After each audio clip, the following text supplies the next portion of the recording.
Hello, hello. This is HeyTim podcast, and we're coming back. Today we have a very special guest, and this guest is my close friend, which I met here in Barcelona. I think in very few days living here 3 years ago. Without further ado, I introduce you my friend Olivia. Hello. Hello, Olivia. How are you doing? I'm good. How are you? Yeah, I'm good. It's fine. What's the weather situation? Can you report? Well, right now it's a little bit... It's not cloudy, but it's just rainy period right now. I think the whole week it's gonna just rain, so it's a little bit boring, but at the same time it's been like a very hot summer, so I think it feels nice too. Yeah, sure. What do you think the weather in Barcelona is? It quite different from where you're from? Oh, it's very different. Also, like it's very hot, and when you're inside it's hot, when you're outside it's hot. So, and also like it's a big city with many people. So, yeah, everything is very hot. Right. Okay, Olivia, and where are you from? I'm from Sweden. Sweden. Yeah. Okay. Mm-hmm. Can you tell us a bit? Well, we all know Sweden, especially for speaking English perfectly. No, we're speaking perfect English better than teachers or English themselves. Could you tell us a bit about your background, especially your city, like Malmö? I don't think. Everyone knows Stockholm, but not everybody knows. Yeah, no, many people I meet here in Barcelona, they will say, yeah, it's Stockholm. It's like, no, that's not where I'm from. Well, Malmö is the third biggest city in Sweden. It's right next to Copenhagen, so it's very close, just like a train ride, 15 minutes to Copenhagen.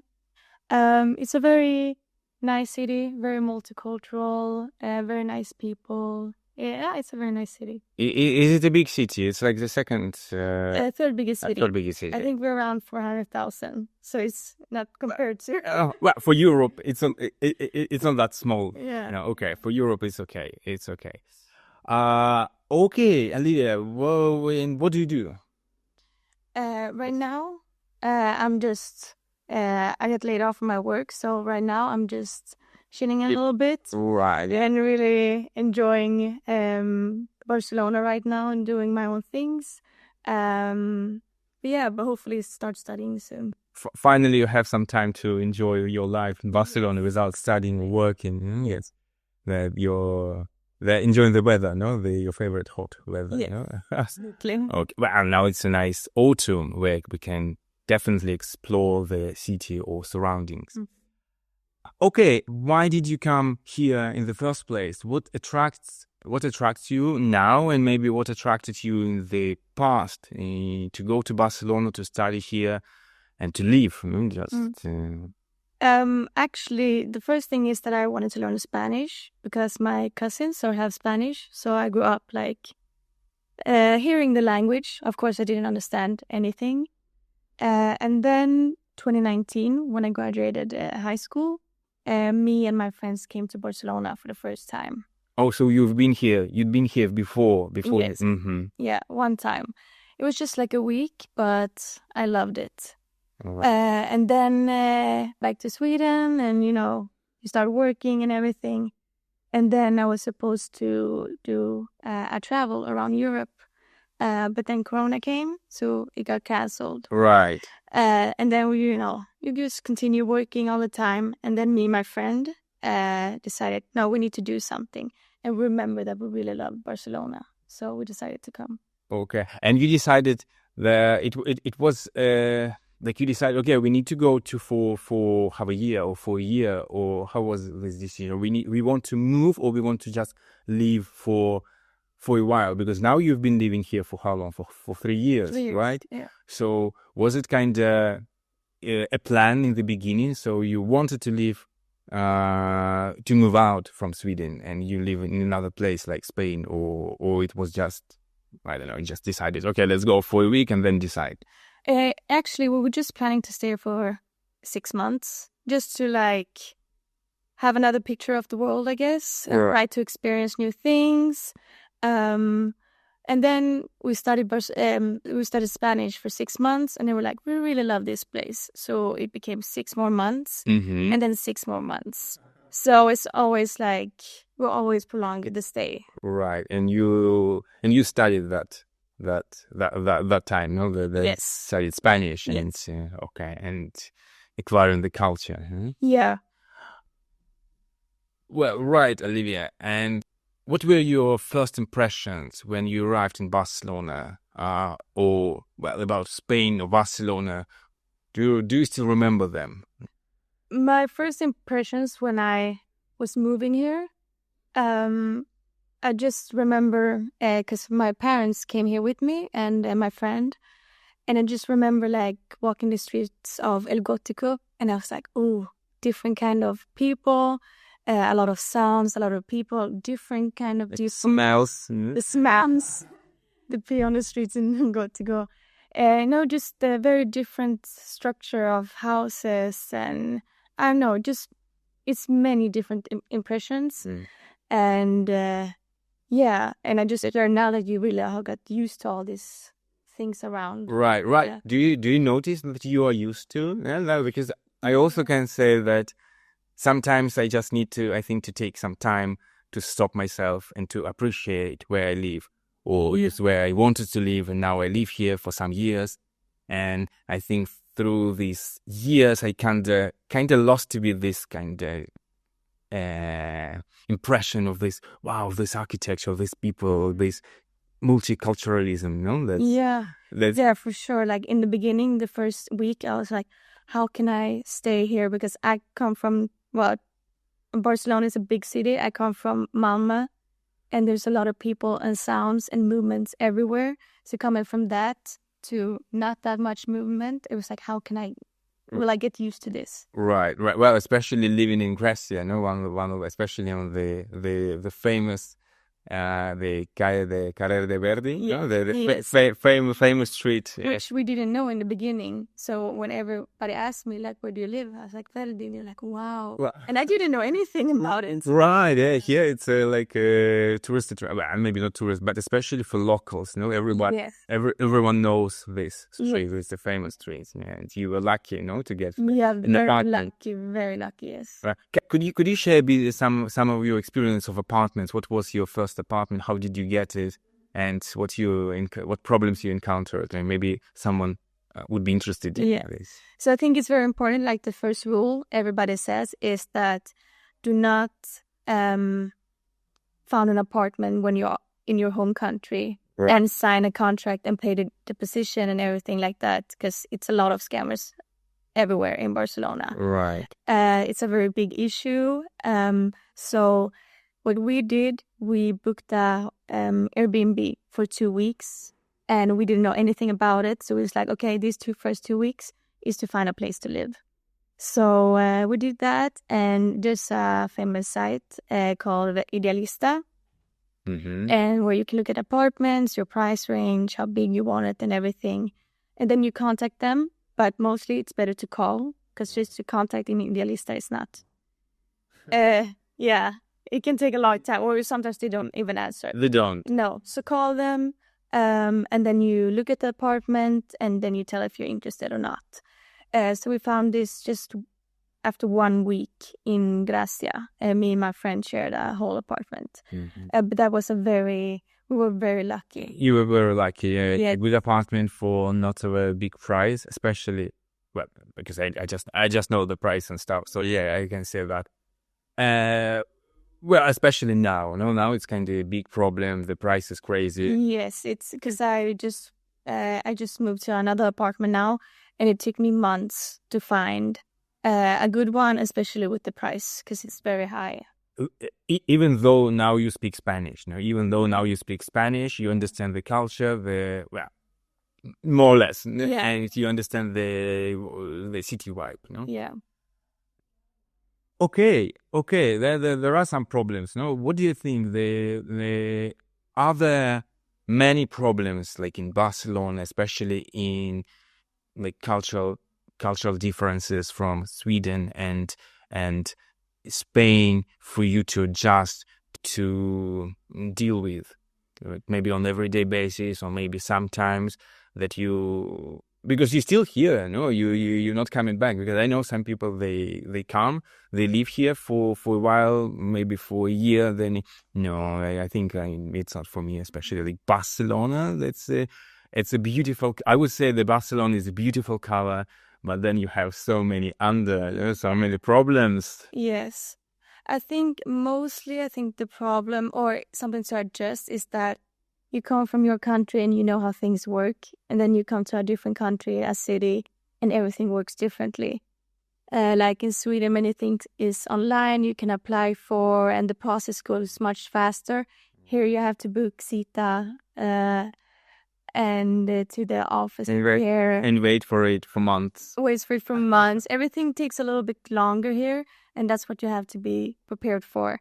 And also that if you want to do this kind of stuff with papers and fix everything, it's very important to learn the language because they do not speak English very rarely. Well, they do speak some English, I think, especially in Barcelona, but yeah, well, in my experience with this kind of things, you mean officials, yeah? Here in officials, okay. I mean, because in the shops or in some entertainment area, they all speak English quite. And also, like, trying to learn what is okay to do and not okay, like to know the signs from somebody, because you come from a different country, it's easier to scam you, right? Or you become very careful with everything you do, and you become very skeptical until you learn how they work and how to talk to them.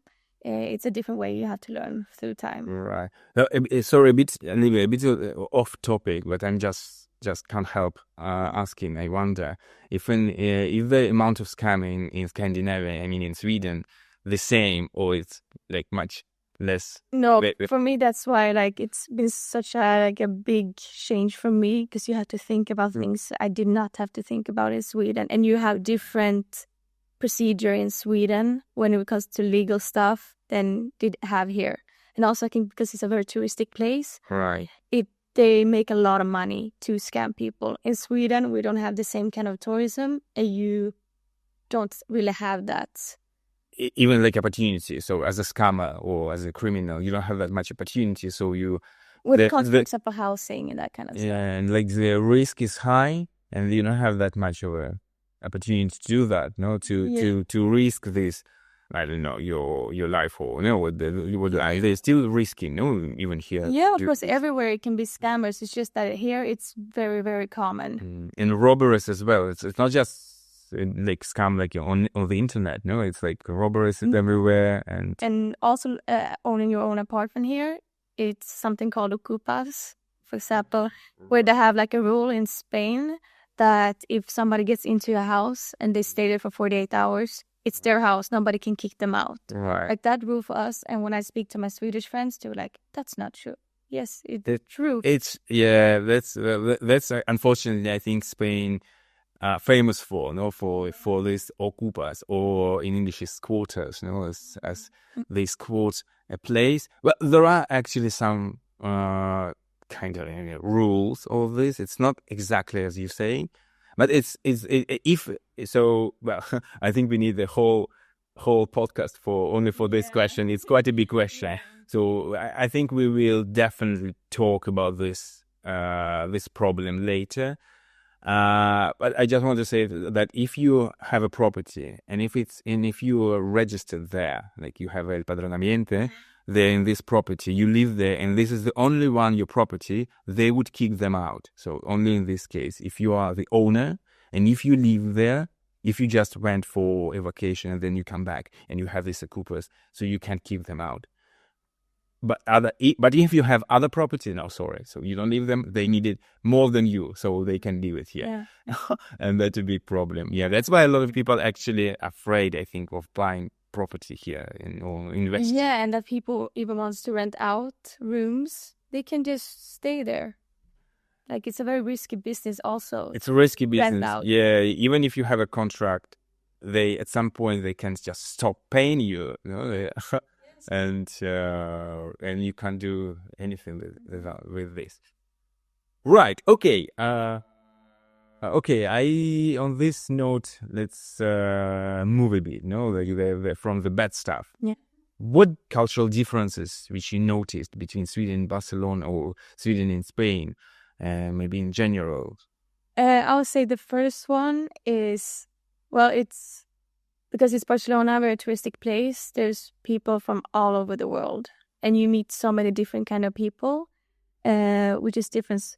I come from a city where it's very multicultural, but here it's much more. But it's just that in the cultural differences is that everybody's so open. It's very easy to get to know people. You learn so many different stuff, and people is more relaxed, I would say, than Sweden. In Sweden, you have we're more structured and we have a schedule to things. Like Germans. No? Yeah, exactly. Yeah, that's how we are, and you do your work and that kind of stuff. You don't bother others, you just do your thing, and that's... Yeah, exactly. Even if you go to a bar in Sweden, it's not just people coming up and being in your face and start talking or anything. People all from the group they come with and those kind of things. Right. Here, people just stop you on the street and start talking, or just come to you. Oh, you're so nice, you're beautiful, and this kind of stuff, which is a little bit I don't know how to react sometimes because I'm so unused to it. I know, and neither do I. Sometimes I feel a bit. I think they want to scam me or something. They instantly know. If they say, "Oh, you look nice," or something. No, don't talk to me. I don't want any attention. That have actually happened. Yeah, that happened. Yeah. The scam or... Yeah. So just a quick note. A guy came up to me and started talking and shook my hand, and he asked for directions, and he was like, "Where's Mondrique?" I was like, "It's right next to you." He was like, "Okay," and then he wanted to hug me. Yeah. And I was like, no, pushing me away. I said, "Have a good day," and then I walked. Then later, I see that my card is drawn on different places. Oh. So now it's a new thing, especially in Spain, that they have some kind of thing on their phone. So if they're close to you and long enough, they can register your card.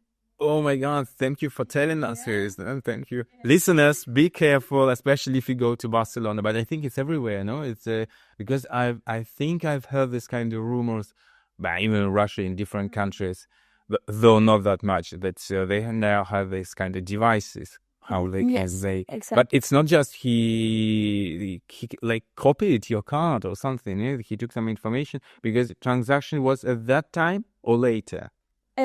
I think it was a few hours later. A few hours later, so it's not just he did a transaction just him. No, but he trying to make a conversation with me so I'd stay longer, and I guess it didn't register that good, so he wanted to hug me to come even more closer.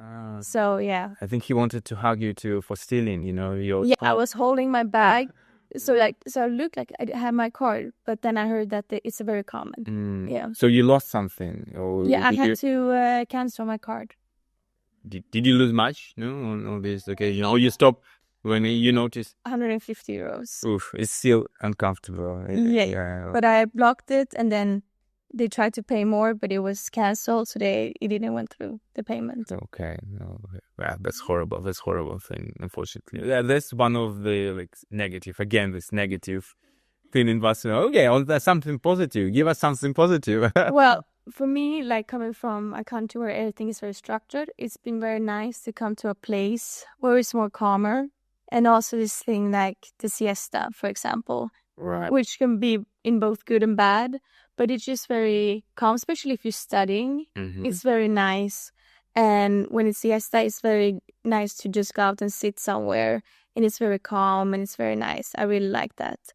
Also, the culture of you don't have to, just because you work, for example, Monday to Friday, you don't have to stay home and just go out on the weekends like Sweden. Right. Here you can, it's a Monday after work, you take some friends or family, and then you can just sit down on a terrace somewhere in a nice weather, right, and have a beer or cola, whatever you want to have.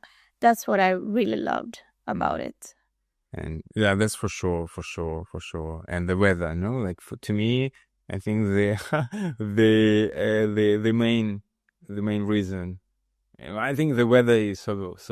To me, it's a perfect weather. I mean, maybe it's a bit too hot in August, though. Throughout the year, it's usually okay. It's yeah, I would say so. And that's also the difference is that in Sweden it gets very dark. We have our summers is very, very good. Love the summers in Sweden, but here it's more light, longer. And even though for us, like from May, it's very nice weather. Even April up to September, now it's still 23. Well, even degrees. October, I would say No, in but October it's sometimes still you fine. can see people on the beach in October. That's what I like. In Sweden, we have maybe 2-3 good months. Right. So it's a longer period. Right. And the summer ends in August, no, usually. Yeah. Depending on the year. Sometimes we never get summer. It depends. Right. Well, okay, could you just describe for example, your typical ideal day in Barcelona, which you enjoy sometimes, just to draw maybe a picture for our listeners, how the day in Barcelona look like? Well, I would say like when I came here, the first 1.5 year when I studied full time, which was 20 hours a week. Yeah, So you have a lot of free time. Of course, you're supposed to study too, but that's the nice thing. If you study language in the country you actually live in, you can literally study with just going out, talking to people. You have the meetups, everything like that. But also like you have time to see places. And every time, like if you feel bored in Barcelona, it's just to literally go out and take a walk and just see different buildings, different places. When I worked, then it's 8 hours. You go up early, you work, but at the same time, because you come home, eat, you go home, and sleep, and watch something, Netflix. But at the same time, like because in Sweden we eat dinner maybe at 6, 7. Here you eat at 9, 10. Nice. So you still have like, even though like it's 9, nobody in Sweden would say like, oh, let's do something. We're like, no, it's too late. Here, like, yeah, it's early, let's go do something. So that's what usually I always did. After work, you go sit. Now I live in Poblisek. There's a very famous street called Carrer Blai, where it's these small tapas places. And we just sit there with friends and just... Nice. And also you live close to Montjuic. I used to live in Raval, but in the Raval close to Poblisek actually. I think you remember, no? You were at my place. Very close. Yeah. It's very close to Poblisek, and it was my favorite pastime, I think, to go to Montjuic up to just 15 minutes up to mountain and read, or just have a seat there and look at the city, because you have an amazing view of the whole city, and it's just breathtaking. That's I think one of the best things in Barcelona, so that you don't need actually to spend to have a good time. You don't need to spend money, or you don't need to do actually anything. No. You just can go out and enjoy the weather, people, architecture. The architecture is amazing. And the whole vibe of the city is amazing. Plus that Barcelona is a big city, also a party city, but at the same time for more cultural things, if you like that. But also that you have the beach. Gosh. I think that's also like, it's a city that kind of has everything in one. Sure. Well, maybe that's why it's so famous. Yes, exactly. Yeah. And plus when you have these seats like different from Madrid, especially the summers, like it's no ocean, it gets very hot and humid, while when you still have the sea, it gets more enjoyable. Right. Olivia, I think I have one more question, and then a kind of a game, a fire round. So where we talk about like Barcelona in Sweden, not like we compare the one thing from Barcelona and one from Malmö or Sweden in general. Like for example, you just answer if you. This one or that one. Yep. And if you want, you can comment. Why that? So, for example, beach day in Barcelona in summer, or snowy day in Malmö in winter, the cozy snowy day, staying at home or going to ski. Up to you. Yeah, and that's what we do practically every winter. I would say a cozy snow day. Cozy snow day? Yeah, I'm not very of a beach person, to be honest.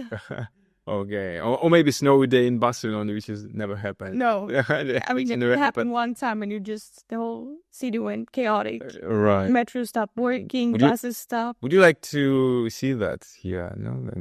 The snow? it doesn't feel like the snow would, like, it just feels like it would melt right away. Sure. It just looks like it's raining. So I don't think that's, not suitable for the city. No, I don't think. It did, like, when I think of Barcelona, I don't think of snow. All right. Next one, siesta or early bedtime? Well, I think really neither. As a Swedish person, we don't take siesta. We don't go early bedtime. But I would say siesta is nice sometimes. I would say sometimes you need it. Yeah. Right. Well, especially I like siesta. To be honest, I trying to take it maybe. Well, especially when I work, because I have different schedule. It's not like I work 8 hours. So I work 2 hours in the morning, then 3 hours later, and so it can vary. So I can have some sleep or just to relax. So siesta is quite nice. I just think like the like siesta doesn't exist really in Sweden. Like it's just things like if it's a habit. If you go up with it, it's a very normal thing. If you don't, for us it's a little bit more weird. Like why would you close everything and go to sleep in the middle of the day? Sure.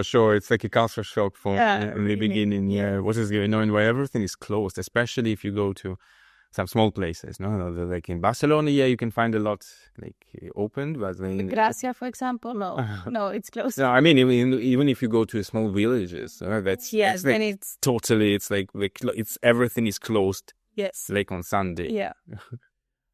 Well, I'm sorry if I pronounce it. I think I pronounce it wrong, but paella, like the Spanish Valencia, they're the same. The paella or Krolax. Krolax, thank you.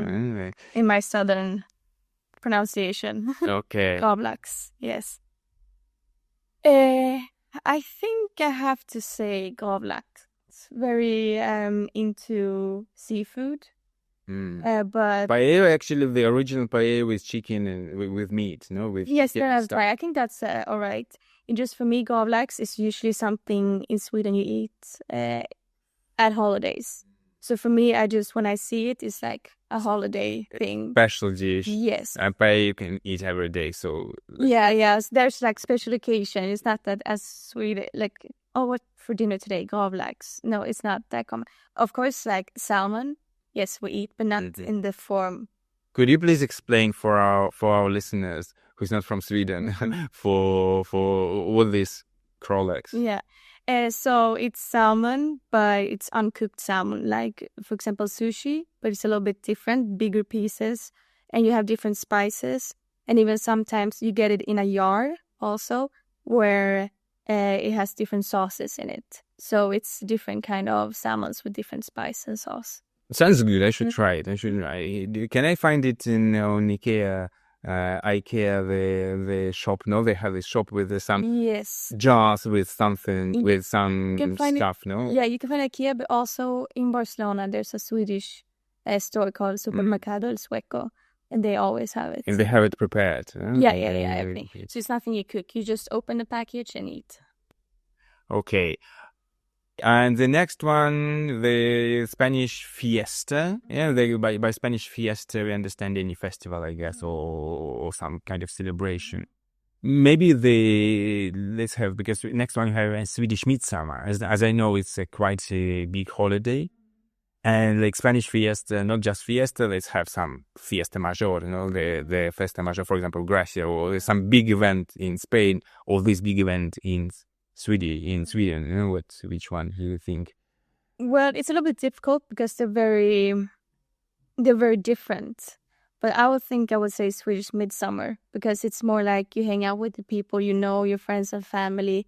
We love to play drinking games in Sweden. Right. That's what we do. And it's a lot of decoration and everything. So I think I prefer that.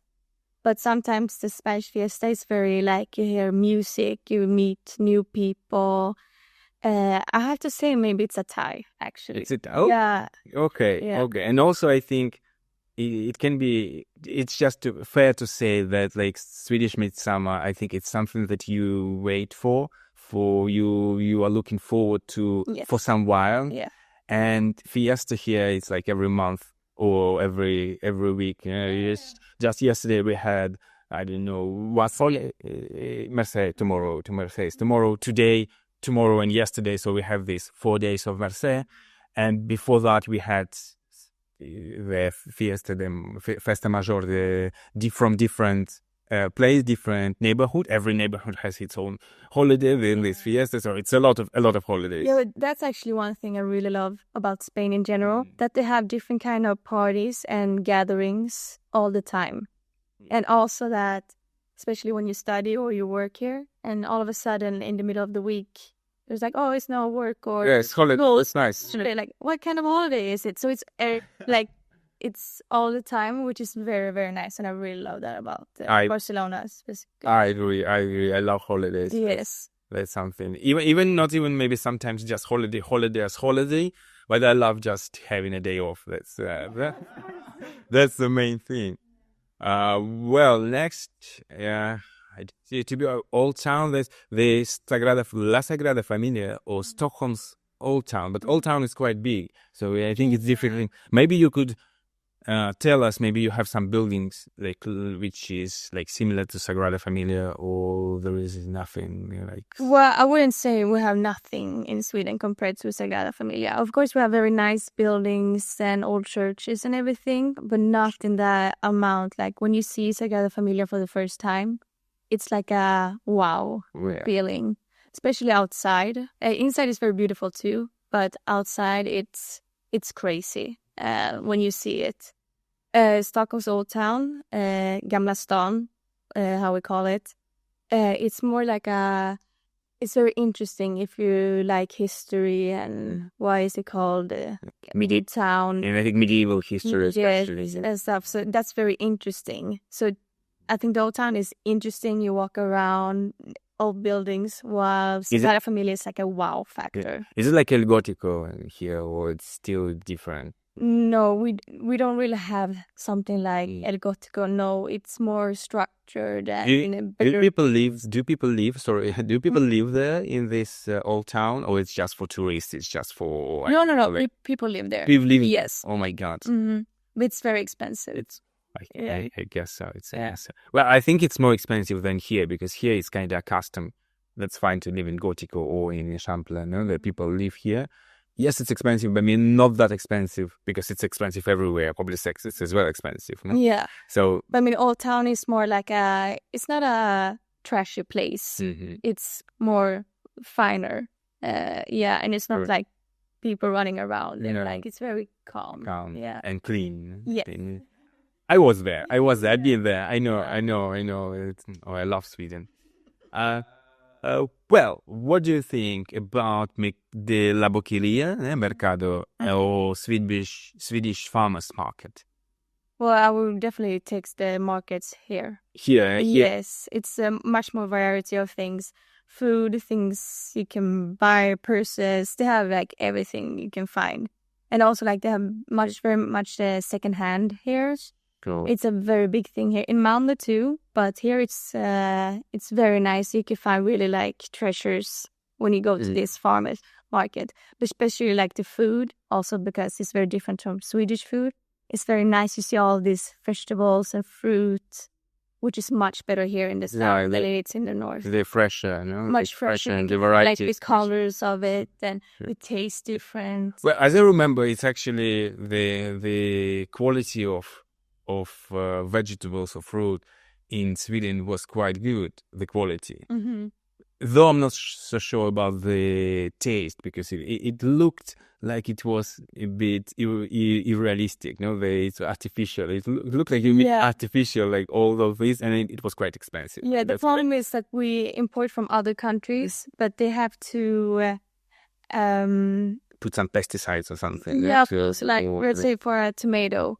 So they have to, cut it off before it's mature, because they have to survive the travel to Sweden. But that's why, so here in the south, they can really mature the fruit and the vegetables, and they go directly to the supermarket. That's why they taste differently and are better. Yeah. We can afford it to wait it until the last moment, no? Here. Yeah, I mean, in the winter, nothing can grow in Sweden. Like, it's impossible. So, Sure. Next, I'm sure I will pronounce this again wrong. It's kava or glögg. Glögg. Glögg. Yes. Glögg. It sounds I know, sounds good. It's like a champagne, it's like cava, but it's something Swedish in it. It's All that's yeah, red wine, warm red wine, and you have is it sparkling? No. no, not at all. So instead of in the winter taking like hot chocolate, Swedish people take glögg. They can be alcohol and alcohol free. And you just warm it on the stove, and then maybe you can have some nuts. Yeah, that's I would choose this one for sure, definitely. Didn't you taste it when me and Elsa had a Christmas party for our friends here to see how a Swedish Christmas was? I did, Yeah. right? No, So yeah. no, I would love something like this. To be honest, cava, it's not my thing, or champagne, or any of the sparkling wine, just not my thing. And but I think between these two, I would choose cola.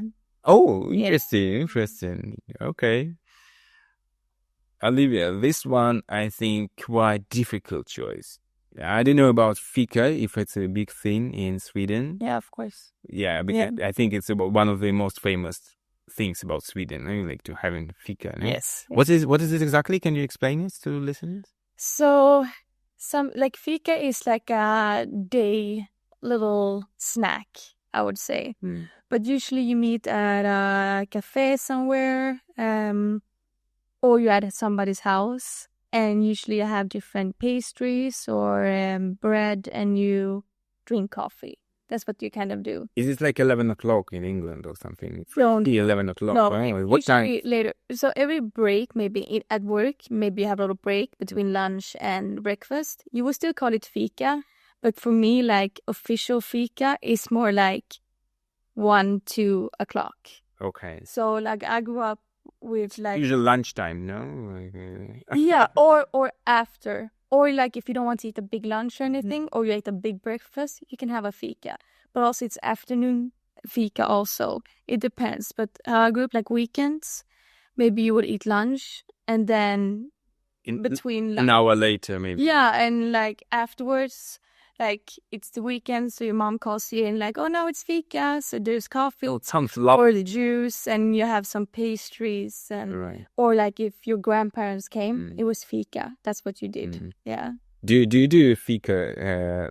You do fika, no? Like do I mean, in terms of linguistic, no? It's like activity, no? You do like let's do fika. But I mean, it's so do you do it here, or you kind of don't mind because? Well, I think I do it here. My fika here is sitting at a terrace and having a beer. I think that's my fika. Okay. But sometimes... Is it considered, so it's still fika, or it should be like coffee and pastry, so it doesn't really... it should be go kind of vibe. But of course, sometimes me and my boyfriend, we go like just having a coffee in the afternoon. If we want something small to eat, I would consider that a fika. But I think you have to have the whole feeling of the Swedish pastries. I think so, no, and maybe even be there. It's something like it feels like it's impossible to have it outside, outside of Sweden. To have it speak in Spain, it's kind of unimaginable. Well, the question is, what would you choose, the fika or vermouth? Fika. Vermouth time, no? Fika. Okay. Yeah. What about vermouth in like vermouth in general as a beverage? I don't actually drink it that much, but I think it's good actually. And sometimes you just have the feeling of it. You say like, yeah, let's take a vermouth instead. Because it's just, for me, it's like a very Spanish vibe to drink that. Yeah, maybe even a bit Catalan, no? They like the vermouth. Yeah. That's so much. And yeah, even if you know that if you bring like the blanco, no, the vermouth blanco, no, the white one, they would like look at you like, what is this? That it's not something we used to, no. They should be red always. The tourist thing, or maybe Italian, no, they don't know how to read. Well, I think we need to come to the end soon. So.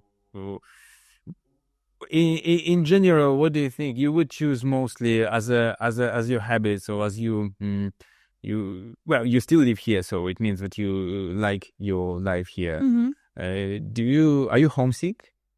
No. To be honest, no.